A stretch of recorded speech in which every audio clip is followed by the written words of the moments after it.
বাংলার জনরবের পক্ষ থেকে আপনাদের সকলকে স্বাগত জানাই। আজকের এই রাতের অনুষ্ঠানে আমরা আপনাদের প্রথমেই বলে নিই যে বিশেষ কারণে আমরা এখন থেকে রাত্রি 9টা থেকে 9:30টার মধ্যে আমাদের ভিডিও আপলোড করব এবং আপনারা মূলত 9:30টার মধ্যে আমাদের ভিডিও আপলোড হবে, এটা আপনারা মাথায় রাখবেন।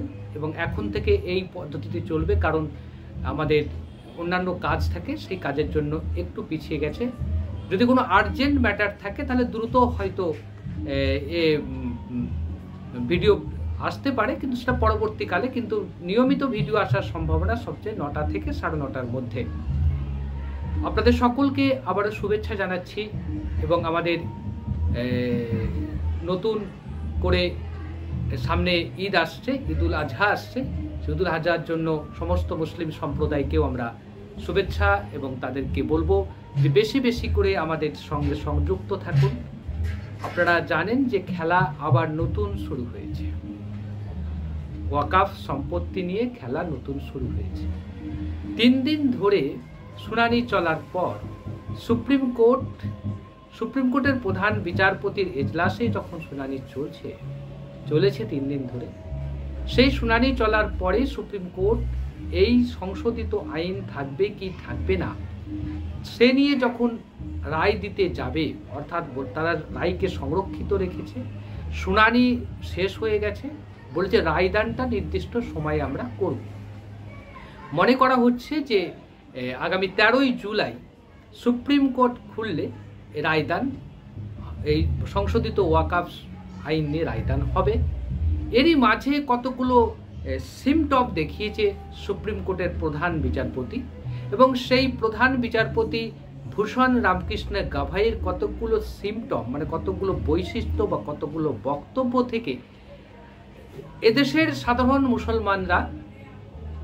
মুসলমানরা মনে করছেন যে তাদের ওয়াকাফ সম্পত্তি যে আইন মোদী সরকার করেছে সেই আইনটাকে বাতিল করে দিবে। বাতিল যদি নাও করে সেক্ষেত্রে কয়েকটা সংশোধনী তো দেবেই, 3-4টে সংশোধনী সুপ্রিম কোর্ট দেবে।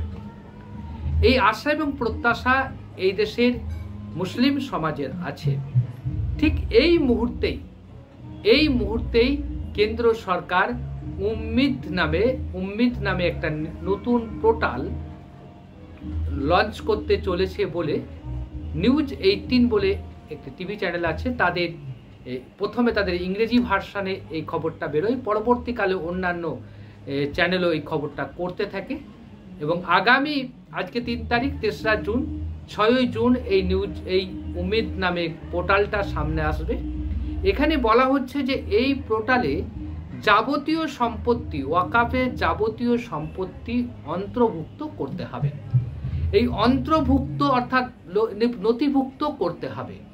এই নথিভুক্তের যে বিষয়টি সেটা খুব স্পষ্ট করেই বলা হয়েছে যে 1954 সালে যে ওয়াকাফ সম্পত্তি হচ্ছে সেটাকেও নথিভুক্ত করতে হবে, 1984 সালে যেগুলো ছিল সেটাকেও নথিভুক্ত করতে হবে, 1995 সালের আইন অনুসারে যা ছিল সেগুলোকেও নথিভুক্ত করতে হবে, 2013তে যা ছিল নথিভুক্ত করতে হবে।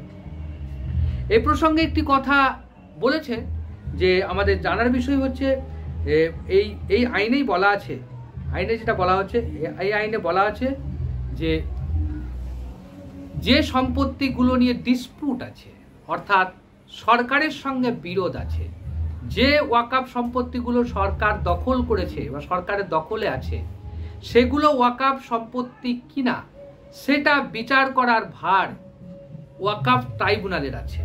ট্রাইব্যুনাল সিদ্ধান্ত না নেওয়া পর্যন্ত সেটা নথিভুক্ত হবে না।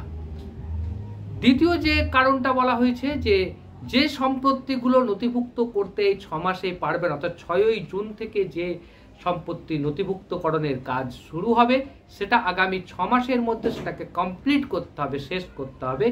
6ই জুন থেকে 6 মাসের মধ্যে যদি সংশোধিত ওয়াকাফ আইন অনুসারে যদি ওয়াকাফ সম্পত্তিগুলি নথিভুক্ত না করা হয়, তাহলে কিন্তু যেগুলো বাকি পড়ে যাবে সেগুলো কি হবে সে নিয়ে কোনো স্পষ্ট নির্দেশিকা নেই। বলা হয়েছে সেগুলোর ক্ষেত্রে সিদ্ধান্ত নেবে ডিএম অর্থাৎ জেলা শাসক, বা সরকারি আধিকারিক বা স্পেশাল সেক্রেটারি পর্যায়ের বিশেষ সচিব পর্যায়ের কোনো একজন আধিকারিক। এখন বিষয়টি হচ্ছে একটা, যে সরকার তো জানে, যে কেন্দ্র সরকার তো পুরো বিষয়টি জানে যে এখন এটা সুপ্রিম কোর্টে বিচারাধীন রয়েছে। একটা বিচারাধীন আইনকে কিভাবে এখনই কার্যকর করতে যাচ্ছে, কিসের এত তাড়া, কিসের এত দরকার, কিসের এত প্রয়োজন, উদ্দেশ্যটা কি, এটা আমরা বুঝে উঠতে পারছি না। কেন্দ্র সরকারের এই তাড়াহুড়োর পেছনে কি উদ্দেশ্য আছে? তাহলে কি তারা চাইছেন যে বিহার নির্বাচনটা পুরোপুরি হিন্দু মুসলমান ভাগে নির্বাচন হোক, মানুষ রাস্তায় নেমে পড়ুক, আন্দোলন করুক? কি চাইছেন মোদী সরকার সেটা স্পষ্ট হয়ে ধরা দিচ্ছে না, স্পষ্ট আসছে না। এখন মনে রাখতে হবে, যা খবর আমাদের কাছে এসছে সেটাইতে আমরা যেটি খবরটা পড়ে শোনায় তাহলে বুঝতে পারবেন। দেশের সব ওয়াকফ সম্পত্তি রেজিস্ট্রেশন করা এবার থেকে বাধ্যতামূলক করলো কেন্দ্র। তার জন্য নতুন পোর্টাল চালু করতে চলেছে কেন্দ্রীয় সরকার, নাম দিয়েছে উম্মিদ। সূত্রের খবর 6 জুন ওই পোর্টালের উদ্বোধন হবে। জানা গেছে উম্মিদ পোর্টালের মাধ্যমে আগামী 6 মাসের মধ্যে ওয়াকফ সম্পত্তি রেজিস্ট্রেশনের কাজ শেষ করতে হবে। দিতে হবে সম্পত্তির বিবরণ, আয়তন, জিও ট্যাক্স সহ লোকেশন, অন্যান্য তথ্য। প্রযুক্তিগত বা অন্য কোনো কারণে যেসব ওয়াকফ সম্পত্তির নির্দিষ্ট সময়সীমা 6 মাসের মধ্যে রেজিস্ট্রেশন হবে না, তাদের থেকে 1 থেকে 2 মাস সময় বাড়িয়ে দেওয়া হতে পারে, এটা আশঙ্কা করা হচ্ছে, কিন্তু এই নিয়ে কোনো বলা নেই এখনো।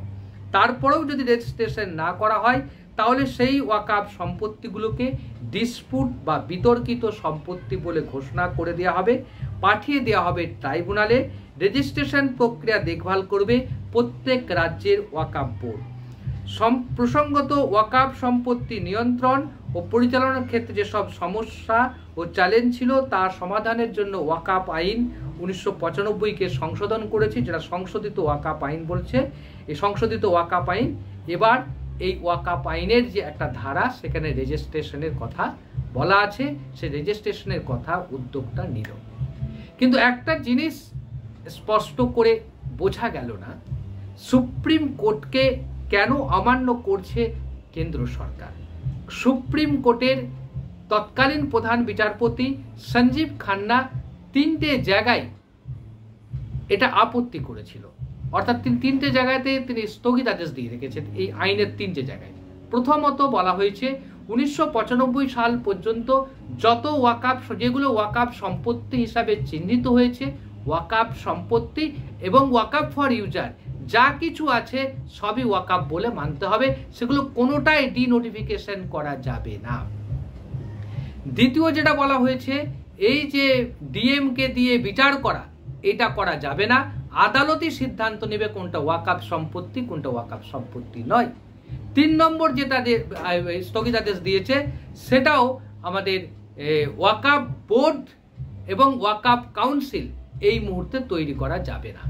কিন্তু এই যে রেজিস্ট্রেশনের মাধ্যমে কেন্দ্র সরকার আসলে আবার একটা সংঘাত তৈরি করার চেষ্টা করছে, এবং এই রেজিস্ট্রেশন যদি করতে হয়, আমাদের কাছে যা খবর এসে পৌঁছেছে, দিল্লিতে প্রায় 30% সম্পত্তি সরকারের দখলে আছে, 15% সম্পত্তি নিয়ে ডিসপুট আছে। মুম্বাই অর্থাৎ মহারাষ্ট্রে দেখা যাবে ওয়াকফ সম্পত্তির 60% সম্পত্তি নিয়ে সরকার এবং অন্যান্য সম্প্রদায়ের মধ্যে ওয়াকফ বোর্ডের সঙ্গে একটা ডিসপুট রয়েছে, একটা অশান্তি রয়েছে, একটা বিতর্ক রয়েছে। আমরা যদি পশ্চিমবাংলার ক্ষেত্রে দেখি, পশ্চিমবাংলার প্রায় 70% সম্পত্তি নিয়ে এরকম বিবাদ রয়েছে। তাহলে এই বিবাদ যেখানে রয়েছে সেগুলোকে না মিটিয়ে উম্মিদ নামক পোর্টালে অন্তর্ভুক্ত করাটা